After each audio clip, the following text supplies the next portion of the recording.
And now we think we see the president and the first lady coming out of the synagogue, along with Rabbi Jeffrey Myers, who is in the black hat. As you can see, the president and the first lady, and there's Ivanka and Jared right behind. They are now walking along the sidewalk over to what we understand will be the memorial for the 11 victims.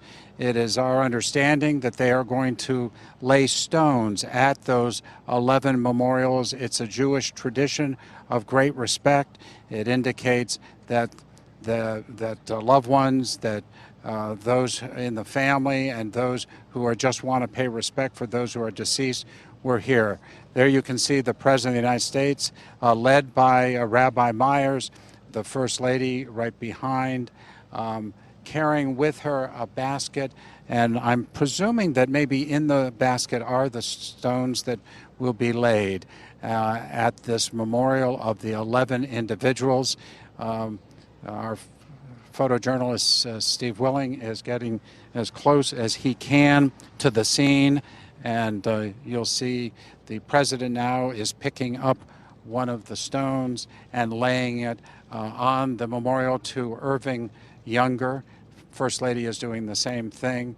Again, this in the Jewish tradition is a great sign of respect, and it looks like he's moving down. There's Melvin Wax, again laying stones, both the president and the first lady.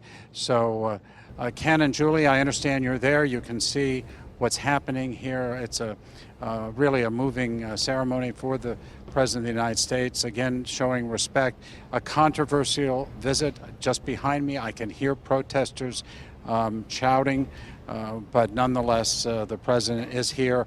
This is his first stop in Pittsburgh on this particular visit.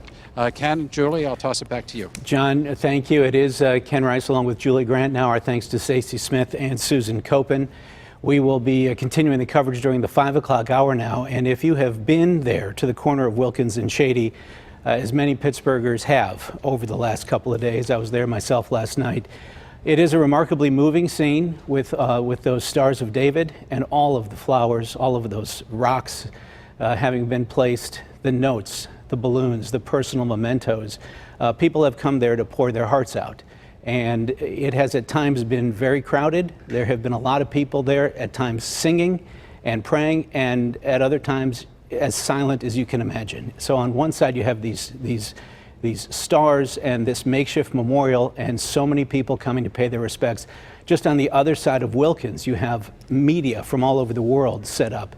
And still, what I was struck by when I was out there is the quiet. How quiet it was, Ken, right. We've seen different tributes set up in different parts of the city, things like buildings lit up in blue downtown across the sky to honor all of those victims and honor the heroism of all of the first responders and police officers who rushed to that horrific scene on Saturday. And one of the most moving tributes is the one right here, the one where we see our president, our first lady, first daughter Ivanka Trump and her husband Jared Kushner paying their respects. It's a moving place, and this has certainly moved our city beyond a place where any of us could have ever imagined. You know, I'm thinking about that. We've all been living with this horror since Saturday morning, and you can't lose sight of just how dramatic a scene we're witnessing. This is the President of the United States and the First Lady having come to Pittsburgh to mourn with a city in anguish. The Rabbi of Tree of Life, Rabbi Jeff Myers, alongside the First Lady. The Israeli ambassador to the U.S., Ron Dermer, accompanied the President and First Lady inside the synagogue. The President's daughter, Ivanka Trump, is here along with her husband, Jared Kushner, both advisors to the President. I believe we saw Stephen Mnuchin, the Treasury Secretary, the President's Chief of Staff, General Kelly, is here. Again, as has been noted, it's a controversial visit. It is dramatic. It is moving nonetheless. Yes. And the rabbi, it's hard to believe he was in the thick of all of that just a couple days ago. He shared his story so bravely with our Susan Copen. She shared it with us yesterday, how he was in the synagogue at the time that the horror took place. Now he's meeting face to face with our president, our first lady, grieving for his congregants, for his friends, for those beloved worshipers who were loved by so many in our city, and so many stories still haven't been told, although we've been trying to reach out to their loved ones and to understand what kind of beautiful people they were who did not deserve to lose their lives in such a horrific way.